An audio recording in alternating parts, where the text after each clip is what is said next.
ನೋಡಿ, ನಮ್ಮ ಮನೆ ಅಕ್ಷಯವಾಗಬೇಕೆ ಅಕ್ಷಯ ತೃತೀಯ ದಿನ ನೀವು 3 ಪದಾರ್ಥ ಹಾಕಿ ಜೊತೆಗೆ ಮೊಸರನ್ನು ತೊಗೊಂಬರ್ಬೇಕಾಗತ್ತೆ. ನೋಡಿ, ಈ 3 ಪದಾರ್ಥನ ಏನು ಉಪಯೋಗ ಏನಿಲ್ಲ ಅಂತಂದೇಳಿ ನಾನು ತೋರಿಸ್ತಾ ಇದ್ದೀನಿ ಸ್ನೇಹಿತರೆ. ಬನ್ನಿ ವಿಡಿಯೋ ಶುರು ಮಾಡೋಣ. ಹಾಗೆ ಅಕ್ಷಯ ತೃತೀಯ ಅನ್ನೋದು ದೊಡ್ಡ ಒಂದು ಇದು ಎಲ್ಲ ಹಬ್ಬದಕ್ಕಿಂತ ನಾವು ಈ ದಿನ ನಾವೇನು ಖರೀದಿ ಮಾಡ್ತೀವಿ ಬಿಳಿ ವಸ್ತುಗಳನ್ನು, ಕೆಲವರಿಗೆ ಚಿನ್ನ ತಗೊಳಕ್ಕಾಗಲ್ವಲ್ಲ, ಚಿನ್ನದ ಬದಲಿಗೆ ಈ 3 ಬಿಳಿ ವಸ್ತುಗಳನ್ನು 4 ಮೊಸರೊಂದು ಇಟ್ಟಿಲ್ಲ ನಾನು, 4 ವಸ್ತುಗಳನ್ನು ಮನೆಗೆ ತನ್ನಿ, ನೀವು ಐಶ್ವರ್ಯವಂತರಾಗಿ ಹಾಗೆ ನೀವು ಶ್ರೀಮಂತರಾಗಿ ಅಂತ ಹೇಳ್ತಾ ಈ ವಿಡಿಯೋನ ಶುರು ಮಾಡ್ತಾ ಇದ್ದೀನಿ. ಬನ್ನಿ ಸ್ನೇಹಿತರೆ. ನಮಸ್ಕಾರ ಎಲ್ಲರಿಗೂ. ಎಲ್ಲರೂ ಹೇಗಿದ್ದೀರಾ? ಎಲ್ಲರೂ ಆರೋಗ್ಯವಾಗಿದ್ದೀರಾ ಅಂದ್ಕೊಂಡಿದ್ದೀನಿ ಸ್ನೇಹಿತರೆ. ಈ ದಿನ ನಾನು ಅಕ್ಷಯ ತೃತೀಯ ದಿನ ಏನೆಲ್ಲ ತರಬೇಕು ಎಲ್ಲ, ಈಗ ನೋಡಿ ಚಿನ್ನ ಎಷ್ಟೊಂದು ಏನದು ಹೈ ಲೆವೆಲ್ಗೆ ಹೋಗಿದೆ ರೇಟು. ಅದಕ್ಕೋಸ್ಕರ ನೀವೇನು ತಗೋಬೇಕು ಅಕ್ಷಯ ತೃತೀಯ ದಿನ ಹೋಸರನ್ನು ವಿಡಿಯೋ ಮಾಡಿ ಹಾಕಿದ್ದೆ. ಎಲ್ಲರೂ ರೆಸ್ಪಾನ್ಸ್ ತುಂಬ ಚೆನ್ನಾಗಿ ಮಾಡಿದ್ದೀರಾ. ನಾವು ಏನಪ್ಪ ಅಂತಂದರೆ ಚಿನ್ನ ಖರೀದಿ ಮಾಡಲಿಕ್ಕೆ ಆಗದೆ ಇರೋರು, ಚಿನ್ನ ಖರೀದಿ ಮಾಡೋರು ಮಾಡ್ತಾರೆ. ನೋಡಿ, ಚಿನ್ನ ಬೆಳ್ಳಿ ಖರೀದಿನ ಇದ್ದಂಥವ್ರು ಮಾಡ್ತಾರೆ, ಇಲ್ಲದೆ ಇರೋ ಅಂಥವ್ರು ಏನು ಮಾಡಬೇಕಪ್ಪ ಅಂತಂದರೆ, ಇದು ಯಾಕಪ್ಪ ಅಕ್ಷಯ ತೃತೀಯ ಹುಡ್ಕೊಂತು ಅಂತಂದರೆ, ಅಕ್ಷಯ ತೃತೀಯ ದಿನ ನೋಡಿ ಭಗವಂತ ಶಿವ ಪರಮಾತ್ಮ ಅವತ್ತು ಏನಪ್ಪ ಅಂತ ಭಿಕ್ಷೆ ಬೇಡ್ತಾ ಇರ್ತಾನೆ. ಭಿಕ್ಷೆ ಬೇಡಿದಾಗ ಪಾರ್ವತಿ ಹೊರನಾಡ ಅನ್ನಪೂರ್ಣೇಶ್ವರಿಯಾಗಿ ಆ ದಿನ ಶಿವನಿಗೆ ಭಿಕ್ಷೆ ಹಾಕ್ತಾಳೆ. ಯಾಕಂದರೆ ಎಲ್ಲರೂ ಭಗವಂತನಿಗೆ ಊಟಕ್ಕೆ ಕೊಡೋಕೆ ಶಕ್ತಿ ಏನಪ್ಪ ಅಂದರೆ ಅಷ್ಟೊಂದು ಇದಿರಲ್ಲ, ಎಲ್ಲರೂ ಭಯಭೀತರಾಗಿರ್ತಾರೆ. ಅವಾಗ ಪಾರ್ವತಿನೇ ಹೊರನಾಡ ಅನ್ನಪೂರ್ಣೇಶ್ವರಿಯಾಗಿ ಅವನಿಗೆ ಭಿಕ್ಷೆ ಹಾಕ್ತಾಳೆ ಅಂತ ಒಂದು ಪ್ರತೀತಿ ಇದೆ, ಪುರಾಣದಲ್ಲಿ ಉಲ್ಲೇಖ ಇದು. ಹಾಗೆ ಮತ್ತೊಂದು ಏನಪ್ಪ ಅಕ್ಷಯ ತೃತೀಯ ದಿನ ನಡೆದಿದ್ದು ಏನಪ್ಪ ಅಂತಂದರೆ, ಕುಚೇಲ ಶ್ರೀಕೃಷ್ಣನನ್ನು ಭೇಟಿಯಾದ ದಿನ. ಅವತ್ತು ಒಂದು 3 ಮುಟ್ಟಿಗೆ ಅವಲಕ್ಕಿ ತೆಗೆದುಕೊಂಡು ಹೋಗಿ ಕೃಷ್ಣನಿಗೆ ಕೊಟ್ಟಾಗ ಅವನೆಲ್ಲ ಕಷ್ಟ ಕಾರ್ಪಣ್ಯಗಳು ಆ ದಿನ ತೊಲಗಿ ತುಂಬ ಕುಬೇರನ ರೀತಿ ಶ್ರೀಮಂತನಾಗುತ್ತಾನೆ ಅವನು. ನೆಕ್ಸ್ಟ್ ಏನಪ್ಪ ಅಂತಂದರೆ, ಇನ್ನೊಂದು ಕನಕದಾರ ಸ್ತೋತ್ರ ಅಂತ ನಾವು ಓದ್ತಾ ಇರ್ತೀವಿಲ್ಲ, ಯೂಟ್ಯೂಬ್ನಾಗ ಅದರ ಹಾಕಿ ಕೇಳ್ತಾ ಇರ್ತೀವಿ. ಕನಕದಾರ ಸ್ತೋತ್ರ ಹುಟ್ಟಿದ್ದೇ ಅಕ್ಷಯ ತೃತೀಯ ದಿನ. ಒಂದು ಬಡ ಹೆಣ್ಣು ಮಗಳ ಮನೆಗೆ ಶ್ರೀ ಶಂಕರಾಚಾರ್ಯರು ಹೋದಾಗ ಕೇವಲ ಒಂದು ನೆಲ್ಲಿಕಾಯಿ ಇರುತ್ತಂತೆ, ಅವ್ರ ಮನೇಲಿ ಏನೂ ಇರಲ್ಲ, ಅಷ್ಟು ಬಡತನ ಇರುತ್ತಂತೆ. ಇವ್ರಿಗೆ ಗೊತ್ತಾಗುತ್ತೆ ಶಂಕರಾಚಾರ್ಯರಿಗೆ ಅವ್ರ ಮನೆಗೆ ಏನೂ ಇಲ್ಲ, ಇದನ್ನು ನೆಲ್ಲಿಕಾಯಿ ಬಿಟ್ಟರೆ. ಆ ಹೆಣ್ಮಗಳು ಬಾಗಿಲಿಗೆ ಶಂಕರಾಚಾರ್ಯರು ಹೋದಾಗ ಹಿಂದೆ ಮುಂದೆ ನಮಗೆ ಬೇಕು ಅಂತಂದೇಳಿ ಯೋಚನೆ ಮಾಡ್ದೇನೆ ಅದೇ ಒಂದು ನೆಲ್ಲಿಕಾಯಿನ ಶಂಕರಾಚಾರ್ಯರಿಗೆ ಕೊಟ್ಟಾಗ ಗೊತ್ತಾಗುತ್ತಲ್ಲ ಅವ್ರಿಗೆ ಶಂಕರಾಚಾರ್ಯರಿಗೆ. ಆವಾಗ ಮಹಾತಾಯಿ ಲಕ್ಷ್ಮೀದೇವಿಗೆ ನಿವೇದನೆ ಮಾಡ್ತಾರೆ ಅವರು, ಇವಳ ಮನೆಯಲ್ಲಿ ತುಂಬ ಬಡತನ ಇದೆ ಅಂತಂದೇಳಿ. ಆವಾಗ ಆ ಸಂದರ್ಭದಲ್ಲಿ ಹುಟ್ಟಿದಂತಹ ಸ್ತೋತ್ರ ಕನಕದಾರ ಸ್ತೋತ್ರ. ನೋಡಿ, ಇಷ್ಟೊಂದು ಇದೆ, ಸುಮಾರಿದೆ ಅಕ್ಷಯ ತೃತೀಯ ದಿನ. ಹಾಗೆ ನೀವೇನೇ ಕೆಲಸ ಮಾಡೋದಾದ್ರೂ ಹೊಸ ಕೆಲಸನ ಶುರು ಮಾಡಬೇಕಪ್ಪ ಅನ್ನೋರು ಆ ದಿನ ಶುರು ಮಾಡಿ. ಹಾಗೆ ಬ್ಯಾಂಕಲ್ಲಿ ದುಡ್ಡು ಬಿಡಿಸ್ಕೊಂಬರ್ಬೇಕು ಅನ್ನೋರು ಆ ದಿನ ಸ್ವಲ್ಪನಾದರೂ ಬಿಡಿಸ್ಕೊಂಬನ್ನಿ. ಇಲ್ಲ ಯಾರಾದರೂ ದುಡ್ಡು ಕೊಡಬೇಕು ಅಂದಾಗ ಆ ದಿನವೇ ಇಸ್ಕೊಳ್ಳಿ. ಮತ್ತೇನಪ್ಪ ಅಂತಂದರೆ ಹೆಚ್ಚು ಯಾವುದೇ ಒಂದು ಕೆಟ್ಟ ವಿಚಾರ ಏನಿರುತ್ತಲ್ಲ ಅದನ್ನು ಬಿಟ್ಬಿಡಿ. ಆ ದಿನ ಒಳ್ಳೆಯ ವಿಚಾರನ ನೀವು ಅಕ್ಷಯವಾಗಿ ಮಾಡ್ಕೊಳ್ಳಿ ಅಂತ ಹೇಳ್ತಾ ಇದ್ದೀನಿ ಸ್ನೇಹಿತರೆ. ಕೆಲವರು ಹೊರಗಡೆ ಗಂಡ್ಮಕ್ಳು ಹೋಗಿರ್ತಾರೆ, ಒಂದು ಕ್ಯಾಬು ಒಂದು ಆಟೋನೋ, ನೋಡಿ ಅವ್ರದ್ದು ಏನಾಗುತ್ತೆ ಅಂತಂದರೆ ಪಾಪ ಅವ್ರಿಗೂ ಗೊತ್ತಿರಲ್ಲ ಯಾಕೆ ನಾವು ಮಾಡಿದ ಕೆಲಸ ಸಕ್ಸಸ್ ಆಗಲ್ಲ ಅಂದ್ಕೊತಾರೆ ಅಂತಂದರೆ. ಈಗ ಕ್ಯಾಬಲ್ಲಾಗಲಿ ಆಟೋದಲ್ಲಾಗಲಿ ಈ ನಮ್ಮ ಗಾಡಿಯಲ್ಲೇ ಆಗಲಿ ಏನಾಗುತ್ತೆ ಅಂತಂದರೆ, ಈ ಮಣ್ಣಿಗೆ ಹೋಗಿರ್ತೀವಿ, ಇಲ್ಲ ಏನೋ ಸೂತ್ಕ ಇರುತ್ತೆ, ಅವರೆಲ್ಲ ಏನು ಮಾಡ್ತಾರೆ ಕ್ಯಾಬ್ ಬುಕ್ ಮಾಡ್ಕೊಂಡು ಹೋಗಿರ್ತಾರೆ, ಇಲ್ಲ ಆಟೋದಲ್ಲಾದರೂ ಹೋಗಿರ್ತಾರೆ ಅಲ್ವಾ. ಅವತ್ತಿನ ದಿನ ನೀವು ನೀಟಾಗಿ ತೊಳೆದ್ಬಿಡಿ, ಕ್ಯಾಬ್ ಆಗಲಿ ಆಟೋ ಆಗಲಿ ನೀಟಾಗಿ ತೊಳೆದಾಗ ಏನಾಗುತ್ತೆ ಅಕ್ಷಯ ಆಗುತ್ತೆ, ನಮ್ಮ ದುಡಿಮೆ ಹೆಚ್ಚು ಇಂಪ್ರೂವ್ಮೆಂಟ್ ಆಗುತ್ತೆ. ಯಾಕಂದರೆ ಅವರೆಲ್ಲರೂ ಕೂತಿರ್ತಾರೆ, ನಾವು ಡೈಲಿ ಬಂದು ತೊಳೆಯೋಕ್ಕಾಗೋದಿಲ್ಲ. ಕೆಲವರು ಡೈಲಿ ಒರೆಸ್ತಾರೆ ಬಿಡಿ, ಆಟೋ ಆಗಲಿ ಕ್ಯಾಬ್ ಆಗಲಿ ಒರೆಸೋದು ನಾನು ನೋಡಿದ್ದೀನಿ. ಆದರೆ ತೊಳೆಯೋದು ಅಮಾವಾಸ್ಯೆಗೊಮ್ಮೆ ಇಲ್ಲ ಆಯುಧ ಪೂಜೆ ದಿವಸ ತೊಳಿತಾರೆ. ನಾನು ಹೇಳೋದೇನಪ್ಪ ಅಂದರೆ, ಅಕ್ಷಯ ತೃತೀಯ ದಿನ ನಿಮ್ಮ ಬಾಳು ಅಕ್ಷಯವಾಗಬೇಕು, ನಾವು ಒಂದು ಇಂಪ್ರೂವ್ಮೆಂಟ್ ಕಾಣಬೇಕಪ್ಪ ಅನ್ನೋರು ಆ ದಿನ ಆಟೋ ಆಗಲಿ ಕ್ಯಾಬ್ ಆಗಲಿ ಗಾಡಿ ಮೇಲೆ ಗಾಡಿ ಮೇಲೇನು ನಾವೇನು ಸೂತ್ಕಾದವ್ರು ಕರ್ಕೊಂಡು ಹೋಗಲ್ಲ, ನಮ್ಮ ಪಾಡಿನ ಹೋಗ್ತಿರ್ತೀವಲ್ವ. ಆಟೋ ಮತ್ತು ಕ್ಯಾಬ್ನವ್ರಿಗೆ ಹೇಳ್ತಾ ಇದ್ದೀನಿ ಇದನ್ನು. ನೋಡಿ, ಅದನ್ನು ಕ್ಲೀನ್ ಮಾಡಿಕೊಂಡು ಪೂಜೆ ಮಾಡಿಕೊಂಡು ನೀವು ಟಿಫನ್ ಮಾಡಿಕೊಂಡು ನಿಮ್ಮ ದುಡಿಮೆನ ಶುರು ಮಾಡ್ಕೊಳ್ಳಿ. ಏನೋ ಒಂಥರ ಮನಸ್ಸಿಗೆ ಸಮಾಧಾನ ಇರುತ್ತೆ, ಹಾಗೆ ಅಕ್ಷಯವಾಗುತ್ತೆ ನಿಮ್ಮದು. ಯಾಕಂದರೆ ಆ ದಿನ ನಿಮ್ಮ ಸೂತಕದಲ್ಲಿ ಯಾರು ಬಂದು ಕೂತಿರ್ತಾರಲ್ವ, ನೀವು ನೀರು ಹಾಕಿ ತೊಳೆದಾಗ ಗಂಗೆ ಎಷ್ಟು ಪವಿತ್ರಳಲ್ಲ ಗೊತ್ತಲ್ಲ ನಿಮಗೆ.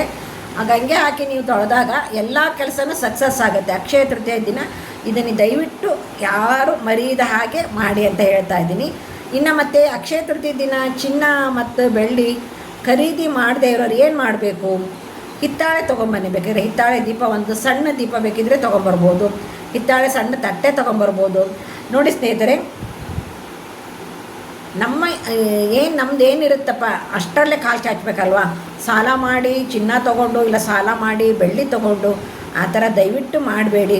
ಯಾಕಂದರೆ ಏರಿದ ಒಂದು ವಸ್ತು ಆಗಲಿ, ಏರಿದ ಒಬ್ಬ ಮನುಷ್ಯ ಆಗಲಿ ಇಳಿಲೇಬೇಕಂತ ಸಂದರ್ಭ ಬರುತ್ತೆ. ಮಧ್ಯಾಹ್ನ 12 ಗಂಟೆಯ ಸೂರ್ಯ ಸಾಯಂಕಾಲ ಆಗತ್ತೆ ಅವನೇ ಅವನು ದೇವರೇ ಇಳಿಮುಖ ಆಗ್ತಾನಂತ. ಇವೆಲ್ಲ ರೇಟೇನು ಇಳಿಮುಖ ಆಗೋದೇನು ದೊಡ್ಡದಲ್ಲ. ಒಂದು ಸ್ವಲ್ಪ ದಿವಸ ನಾವು ಅದನ್ನು ತಾಳ್ಮೆಯಿಂದ ಇರಬೇಕಾಗುತ್ತೆ ಸ್ನೇಹಿತರೆ. ಬನ್ನಿ, ಹಾಗಿದ್ರೆ ಅಕ್ಷಯ ತೃತೀಯ ದಿನ ಮತ್ತೇನು ತೊಗೋಬೋದು, ನಾವು ಯಾವ ರೀತಿ ಇಂಪ್ರೂವ್ಮೆಂಟ್ ಮಾಡ್ಕೋಬೋದು, ನೆಕ್ಸ್ಟ್ ಇಯರ್ ಅಕ್ಷಯ ತೃತೀಯ ಬಂದಾಗ ನಾವೆಷ್ಟು ಮುಂದುವರೆದಿದ್ದೀವಿ, ನಾವೆಷ್ಟು ದುಡಿಮೆ ಮಾಡಿದ್ದೀವಿ ಅನ್ನೋದನ್ನು ನೀವು ಒಂದು ಬುಕ್ಕಲ್ಲಿ ಬರೆದಿಡಿ. ಅವತ್ತಿನಿಂದನೇ ನೀವು ದೃಢ ನಿರ್ಧಾರ ತೆಗೆದುಕೊಳ್ಳಿ. ಹೌದು, ಅಕ್ಷಯ ತೃತೀಯ ದಿನ ನಾನು ಇವತ್ತಿನಿಂದನೇ ದುಡಿದಿದ್ದೀನಿ, ಇವತ್ತಿನಿಂದ ಒಂದು ಹೊಸ ಕೆಲಸ ಮಾಡಿದ್ದೀನಿ. ಯಾರಾದ್ರೂ ಏನಾದರೂ ಹೊಸದೇನಾದರೂ ಮಾಡಬೇಕಂದ್ರೆ ಮಾಡಿ. ಮನೆ ಕಟ್ಸೋರು ಪಾಯ ಪೂಜೆ ಮಾಡ್ತಾರೆ, ಬಾಕ್ಲು ಇಡ್ತಾರೆ, ಇಲ್ಲ ಎಂಗೇಜ್ಮೆಂಟ್ ಇರುತ್ತೆ, ಮದುವೆ ಇರುತ್ತೆ, ನೆಕ್ಸ್ಟ್ ಯಾರೋ ಫ್ರೆಂಡ್ಸಿಗೆ ಏನೋ ಕೊಡೋದಿರುತ್ತೆ. ಅವೆಲ್ಲ ನೋಡಿ ಅವತ್ತೊಂದು ಒಳ್ಳೆ ದಿನ ಎಲ್ಲರೂ ಶುರು ಮಾಡಿ ಅಂತ ಹೇಳ್ತಾ ಇದ್ದೀನಿ. ಕೆಲವರು ಯೂಟ್ಯೂಬ್ ಚಾನಲ್ನ ಶುರು ಮಾಡಬೇಕು ಅಂತ ಇರೋರಿಗೂ ಹೇಳ್ತಾ ಇದ್ದೀನಿ, ದಯವಿಟ್ಟು ಯೂಟ್ಯೂಬ್ ಚಾನಲ್ನ ಅಕ್ಷಯ ತೃತೀಯ ದಿನ ಮಾಡಿ, ನೀವು ಗೆಲ್ಲಿ, ನೀವು ಪೇಮೆಂಟ್ ತೊಗೊಳ್ಳಿ ಅಂತ ಹೇಳ್ತಾ ಈ ವಿಡಿಯೋದಲ್ಲಿ ಮತ್ತೇನಪ್ಪ ನಾನು ಅಕ್ಷಯ ತೃತೀಯಕ್ಕೆ ನಾನು ಏನು ತಗೋ ಅಂತ ಹೇಳ್ತಿದ್ದೀನಿ, ಬನ್ನಿ ನಿಮಗೆ ತೋರಿಸ್ತೀನಿ. ಅಕ್ಷಯ ತೃತೀಯ ದಿನ ನಿಮ್ಮ ಮನೆಯಲ್ಲಿ ಎಷ್ಟು ಉಪ್ಪಿದ್ರೂ ಪರವಾಗಿಲ್ಲ, ಎಷ್ಟು ಅಕ್ಕಿ ಇದ್ದರೂ ಪರವಾಗಿಲ್ಲ, ಎಷ್ಟು ಸಕ್ಕರೆ ಇದ್ದರೂ ಪರವಾಗಿಲ್ಲ, ಇಲ್ಲ ಮೊಸರು ಇಡೊಂದು ಇಡಬೇಕಾಗಿತ್ತು, ಮೊಸರು ಹೋಗಿ ತರಬೇಕಾಗಿತ್ತು, ಬಿಸಿಲಿತ್ತಲ್ವ ಅದಕ್ಕೆ ಹೋಗಲಿಲ್ಲ. ಮೊಸರು ಬಿಳಿ ಬಣ್ಣದ ವಸ್ತು ಏನಿರುತ್ತಲ್ವ ಅವನ್ನ ತೊಗೊಂಬನ್ನಿ. ಕಲ್ಲುಪ್ಪು ನಮ್ಮ ಮನೇಲಿ ಸುಮಾರಿದೆ, ಅದನ್ನೇ ಇಡಬಹುದಾ? ಇಲ್ಲ, ಬೇಡ. ಅವತ್ತಿನ ದಿವಸ ಕಡಿಮೆ ಪ್ರಮಾಣದಲ್ಲಾದರೂ ನೀವು ಕಲ್ಲುಪ್ಪನ್ನು ತೆಗೆದುಕೊಂಡು ಬರಬೇಕಾಗತ್ತೆ. ಹಾಗೆ ಅಕ್ಕಿ ನೋಡಿ, ಹಾಗೆ ಅಕ್ಕಿನೂ ಅಷ್ಟೇ ಸುಮಾರು ಚೀಲಗಂಟ್ಲೆ ಹಾಕ್ಸಿರ್ತೀವಿ.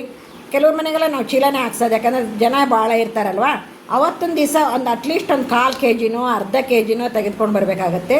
ಅಕ್ಕಿ, ಉಪ್ಪು, ಆಮೇಲೆ ಸಕ್ಕರೆ ಇರಲಿ. ಸಕ್ಕರೆ ಅಟ್ಲೀಸ್ಟ್ ಒಂದು 10-20 ರೂಪಾಯಿದಾದರೂ ತೊಗೊಂಬನ್ನಿ. ಮೊಸರು ಅಂತೂ ಒಂದು ಪಾಕೆಟ್ ತೊಗೊಂಬನ್ನಿ, 1/4 ಲೀಟ್ರದ್ದು, ಅರ್ಧ ಲೀಟ್ರದ್ದು. ಈ ರೀತಿ ನೋಡಿ ತೆಗೆದುಕೊಂಡು ಬಂದು ಈ ಮೂರನ್ನು ನೀವು ಏನು ಮಾಡಬೇಕಪ್ಪ ಅಂತಂದರೆ, ತಾಯಿ ಮಹಾಲಕ್ಷ್ಮಿ ಫೋಟೋದ ಮುಂದಾದರೂ ಇಟ್ಟು ಪೂಜೆ ಮಾಡಿ ಅಕ್ಷಯ ತೃತೀಯ ದಿನ. ಇಲ್ಲಾಂದರೆ ನಿಮ್ಮ ಮನೆಯಲ್ಲಿ ಮೂರ್ತಿ ಆದರೂ ಇಟ್ಟು ಪೂಜೆ ಮಾಡಿ. ಇದರಲ್ಲಿ 1 ರೂಪಾಯಿ ಕಾಯಿನ್ ಇಡಬೇಕಾಗತ್ತೆ. ನೀವು ತೋರಿಸ್ತೀನಿ ನಾನು ಅದನ್ನು ನೋಡಿ. ಈ ರೀತಿ 1 ರೂಪಾಯಿ ಕಾಯಿನ್ ಇಟ್ಟಿದ್ದೀನಿ. ನೀವು ಇಡೀ ದಿನ ಅಕ್ಷಯ ತೃತೀಯ ದಿನ ಬೆಳಗ್ಗೆ ಪೂಜೆ ಮಾಡ್ತಿರಲ್ಲ, ಬೆಳಗ್ಗೆ ಆಟೋ ಕ್ಯಾಬ್ ತೊಳ್ಕೊಂಡು ಅವ್ರು ದುಡಿಮೆಗೆ ಹೋಗ್ತಾರೆ ಗಂಡ್ಮಕ್ಳು. ನೀವು ಮನೆಯಲ್ಲಿ 3 ವಸ್ತುನು ಜಗಲಿ ಮೇಲೆ ದೇವ್ರ ರೂಮಲ್ಲಿ ಇಟ್ಟು ಪೂಜೆ ಮಾಡಿ. ಹಾಗೆ ಈ 1 ರೂಪಾಯಿ ಕಾಯಿನ್ ಐತಾರೆ. ಇಡೀ ಒಂದು ದಿವಸ ಅಕ್ಷಯ ತೃತೀಯ ದಿನ ಏನಿರುತ್ತಲ್ಲ, ಇಡೀ ಒಂದು ದಿನ ನಿಮ್ಮ ದೇವ್ರ ಮನೆಯಲ್ಲೇ ಇರಲಿ ಇದು. ಬೆಳಗ್ಗೆ ಮರುದಿವಸ ಏನು ಮಾಡಬೇಕು, ನೀವು ಅಕ್ಕಿನ ಊಟಕ್ಕೆ ಬಳಸಿ, ಸಕ್ಕರೆನ ಟೀ ಕಾಫಿಗೆ ಬಳಸಿ. ಆದರೆ ಉಪ್ಪನ್ನು ನೋಡಿ ಅಡುಗೆಗೆ ಬಳಸೋದಾದರೆ ಬಳಸಿ. ಇಲ್ಲಾಂದರೆ ನಮ್ಮ ಮನೆಯಲ್ಲಿ ತುಂಬ ಕಿರಿಕಿರಿ ಇದೆ, ಮನಸ್ಸಿಗೆ ಸಮಾಧಾನ ಇಲ್ಲ, ನಾವು ಸುಮ್ಮನೆ ಏನು ಮಾಡಿದ್ರು ಕೈಗೆ ಹತ್ತುತ್ತಾ ಇಲ್ಲ ಅನ್ನೋರು ಮಾತ್ರ ಉಪ್ಪನ್ನು ಡೈಲಿ ನೀವು ನೆಲ ಒರೆಸ್ತಿರಲ್ಲ, ಆ ನೀರಲ್ಲಿ ಸ್ವಲ್ಪ ಸ್ವಲ್ಪನೇ ಉಪ್ಪು ಹಾಕಿ ನೆಲ ಒರೆಸ್ಕೊತ ಬಂದ್ರಿ ಅಂತಂದರೆ ನಿಮ್ಮಲ್ಲಿರ್ತಕ್ಕಂಥ ದಾರಿದ್ರ್ಯ ಕಳೆದು, ನೆಗೆಟಿವಿಟಿ ಏನಿರುತ್ತಲ್ಲ ಅದೆಲ್ಲ ಕಳೆದು ಪಾಸಿಟಿವ್ ಬರುತ್ತೆ. ನೋಡಿ, ಉಪ್ಪನ್ನು ಮಾತ್ರ ಆ ಥರ ಮಾಡಿ. ಇಲ್ಲ ನಾವು ಚೆನ್ನಾಗಿದ್ದೀವಿ ಅನ್ನೋರೆಲ್ಲ ಉಪ್ಪನ್ನು ನೀವು ಅಡುಗೆಗೆ ಉಪಯೋಗಿಸ್ಕೋಬಹುದು. ಆಮೇಲೆ ಇದು 1 ರೂಪಾಯಿ ಕಾಯಿನ್ ಏನಿರುತ್ತಲ್ಲ, ನಿಮ್ಮ ಗೋಲ್ಡ್ ಡಬ್ಬದಲ್ಲಾದರೂ ಇಟ್ಕೊಳ್ಳಿ, ಇಲ್ಲ ನೀವು ಮನಿ ಸೇವ್ ಮಾಡ್ತೀರಲ್ಲ ಅದರಲ್ಲಾದರೂ ಇಟ್ಕೊಳ್ಳಿ. ಒಟ್ಟಿನಲ್ಲಿ ಅದು ದುಡ್ಡು ಬೇರೆಯವರಿಗೆ ಕೊಡೋಕೆ ಹೋಗ್ಬೇಡ್ರಿ, ಯಾಕಂದರೆ ಅದು ಅಕ್ಷಯ ಅಲ್ವಾ. ಅದಕ್ಕೋಸ್ಕರ ನೋಡಿ, ಈ 3 ಪದಾರ್ಥ ತನ್ನಿ, ಜೊತೆಗೆ ಮೊಸರನ್ನು ತನ್ನಿ. ಹಾಗೆ ಕೆಲವರೆಲ್ಲ ಗೋಮತಿ ಚಕ್ರ, ಆಮೇಲೆ ಕವಡೆ ಅವನ್ನೆಲ್ಲ ತರ್ತಾರೆ. ನೋಡಿ, ನಿಮ್ಮ ಅನುಕೂಲ. ನಾನು ಸುಲಭವಾಗಿ ನಿಮ್ಮಲ್ಲಿ ಏನಿರುತ್ತೋ, ನಿಮಗೇನು ಸಾಧ್ಯನೋ ಅದನ್ನು ಮಾತ್ರ ಹೇಳಿದ್ದೀನಿ. ಅಕ್ಷಯ ತೃತೀಯ ದಿನ ನೀವು ಈ ರೀತಿ ಮಾಡಿದರೆ ನೆಕ್ಸ್ಟ್ ಇಯರ್ ನೀವು ಮನೆನಾದರೂ ಕಟ್ಟಿಸ್ಬೋದು, ಗೋಲ್ಡ್ ಆದರೂ ತೊಗೋಬೋದು, ಇಲ್ಲ ಸ್ವಂತ ವೆಹಿಕಲ್ ಆದರೂ ಮಾಡ್ಕೋಬೋದು, ಸ್ವಂತ ಏನೋ ಒಂದು ನಾವು ತೊಗೋಬೇಕಪ್ಪ, ಚಿನ್ನನಾದರೂ ತೊಗೋಬೋದು. ಅಟ್ಲೀಸ್ಟ್ ಭಾಳ ಅಲ್ಲದ್ರೂ 1 ಗ್ರಾಮ್ ಆದರೂ 2 ಗ್ರಾಮ್ ಆದರೂ ನಾವು ತೊಗೊಳ್ಳೋ ಶಕ್ತಿಯನ್ನು ಅಕ್ಷಯವಾಗಿ ಕೊಡ್ತಾನೆ ದೇವರು. ಹಾಗೆ ಮಾತಾ ಮಹಾಲಕ್ಷ್ಮಿಯನ್ನು ವಿಷ್ಣು ಸಮೇತ ಕರಿಬೇಕು. ನಾವು ಒಬ್ಬಳೇ ಬರಬಾರ್ದು, ಅವಳು ವಿಷ್ಣು ಸಮೇತ ಬಾರಮ್ಮ ನಮ್ಮ ಮನೆಗೆ ಅಂತಂದೇಳಿ ಪ್ರಾರ್ಥನೆ ಮಾಡಬೇಕು. ಅಕ್ಕಿ ಯಾಕೆ ಇಟ್ಟಿದ್ದೀನಪ್ಪ ಅಂದರೆ ಅಕ್ಕಿ ವಿಷ್ಣು ಪ್ರಿಯ, ಅವನು ಹೆಚ್ಚು ಅನ್ನದಾನ ಯಾರು ಮಾಡ್ತಾರೋ ವಿಷ್ಣು ಅವ್ರ ಮನೇಲಿ ನೆನೆಸ್ತಾರೆ. ಅದಕ್ಕೋಸ್ಕರ ಅಕ್ಕಿಯನ್ನು ನಾನು ಅವತ್ತು ಎಷ್ಟು ಕಡಿಮೆ ಆದರೂ ಪರವಾಗಿಲ್ಲ ತಂದಿರ್ತೀನಿ. ನೋಡಿ, ವಿಷ್ಣು ಸಮೇತ ಲಕ್ಷ್ಮಿ ಬಂದಾಗ ಇಬ್ಬರೂ ಗಂಡ ಹೆಂಡತಿ ಏನಿರ್ತಾರಲ್ಲ ಅವರಿಬ್ಬರು ಬಂದು ನಮ್ಮ ಮನೆಯಲ್ಲಿ ನೆಲೆಸಿದಾಗ ನಮ್ಮ ಮನೆ ಏನಾಗುತ್ತೆ, ಅಕ್ಷಯವಾಗುತ್ತೆ. ಸ್ನೇಹಿತರೆ, ಈ ವಿಡಿಯೋ ನಿಮಗೆ ಹಿಡಿಸಿದೆ ಅಂದ್ಕೊಳ್ತೀನಿ. ಏನಾದರೂ ತಪ್ಪಿದರೆ ದಯವಿಟ್ಟು ಕ್ಷಮೆ ಇರಲಿ ಅಂತ ಹೇಳ್ತಾ ಈ ವಿಡಿಯೋನ ಮುಗಿಸ್ತಾ ಇದ್ದೀನಿ. ಎಲ್ಲರಿಗೂ ನಮಸ್ಕಾರ, ಎಲ್ಲರಿಗೂ ಧನ್ಯವಾದಗಳು. ಹಾಗೆ ನನ್ನ ವಿಡಿಯೋ ನೋಡ್ತಾ ಹೈಪ್ ಮಾಡೋದನ್ನು ಮಾತ್ರ ಮರಿಬೇಡಿ. ಹೈಪ್ ಅಂತ ಇರುತ್ತೆ ನೋಡಿ, ಇಲ್ಲಿ ಹೈಪ್ ಮಾಡೋದನ್ನು ಮಾತ್ರ ಮರಿಬೇಡಿ. ಹೆಚ್ಚೆಚ್ಚು ವಿಡಿಯೋನ ಶೇರ್ ಮಾಡಿ, ಯಾಕಂದರೆ ಎಲ್ರಿಗೂ ಈ ವಿಡಿಯೋ ಬೇಕಾಗಿರುತ್ತೆ. ಇನ್ನು ಅಕ್ಷಯ ತೃತೀಯ ತುಂಬ ಮುಂದಿದೆ, ಆದರೆ ನಾನು ಈಗಲೇ ತೋರಿಸ್ತಾ ಇದ್ದೀನಿ, ಎಲ್ಲರಿಗೂ ಅನುಕೂಲವಾಗಲಿ ಅಂದ್ಕೊಂಡು ಹೇಳಿ ಎಲ್ಲರಿಗೂ ನನ್ನ ನಮಸ್ಕಾರಗಳು, ಎಲ್ಲರಿಗೂ ನನ್ನ ಧನ್ಯವಾದಗಳು.